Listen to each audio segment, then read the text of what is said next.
Hello বন্ধুরা, সবাই কেমন আছো? আজ আমি তোমাদের ধোকলা বানানো শেখাবো। প্রথমে দেখতে পাচ্ছ আমি 250 মতন বেসন নিয়েছি। তারপর টক দই আর নুন দিয়ে ভালোভাবে মেখে নিচ্ছি। তো তারপরে ডোটা একটু শক্ত হয়ে গেছে, এবারে জল দিয়ে একটু বেশ ভালো করে স্মুথ পেস্ট করতে হবে, যেমন কেকের ব্যাটার হয় তেমন। তো এরপরে ভালোভাবে পেস্ট হয়ে গেছে। এরপর একটা টিনের বাটিতে আমি বেশ ভালো করে তেল ব্রাশ করে নিয়েছি, যাতে বেক করবো। এবারে ব্যাটারটা হয়ে যাওয়ার পর দেখতে পাচ্ছ আমি একটা ইনো দিয়ে ভালো করে করে নিলাম। ইনো দিলে খাবানোর কাজটা করে। তারপর টিনের মধ্যে ঢেলে নিলাম। এরপরে কড়াইয়ে তার আমি আগেই জল গরম করতে দিয়েছিলাম, তো জলটা ফুটে এসেছে।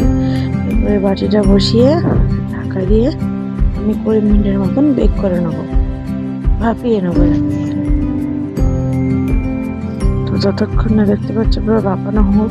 তারপর এদিকে আমি একটা মিষ্টি চাটনি বানিয়ে নেবো ওগুলোর উপরে দেওয়ার জন্য দিয়েছে। তো তার জন্য আমি প্রথমে একটা বাটিতে আগে থেকেই তোমাদের দেখাও হয়নি, তো আগে থেকে আমি একটু তেল গরম করতে দিয়েছিলাম।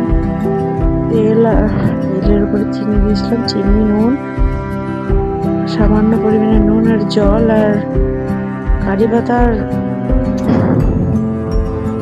সরষে দিয়ে ভালো করে এটা করে নিয়েছি। আর এদিকে দেখো আমি একটা সবুজ চাটনি বানিয়ে নিয়েছি, ধনেপাতা, যেটা দিয়ে খাওয়ার জন্য আর কি, যাকে বলে ঝাল চাটনি। তো আমি ধনেপাতার মধ্যে একটু আদা, কাঁচা লঙ্কা, সামান্য টক দই দিয়েছিলাম। তারপর এটা হয়ে গেছে। এদিকে দেখতে পাচ্ছি ধোলাটা হয়ে গেছে। তো আমি ছুরিতে লাগিয়ে দেখে নিচ্ছি আমার কাঁচা আছে না নরম আছে, ঠিক হয়ে গেছে। তো এবারে ছুরিটা দেখতে পাচ্ছি। তারপরে আমি একদম সুন্দর হয়ে এসেছে, ভালোভাবে ফুলে গেছে। আমি কি দেখলাম ফুলে যাওয়ার পর দেখতে পাচ্ছি ওর উপরে আমি মিষ্টি চামচ ফেলে দিলাম। বিশেষত ধরার উপরে কারি পাতা দেওয়া থাকে। তো এই যে এটাই হচ্ছে মূল কারণ ধোকলা।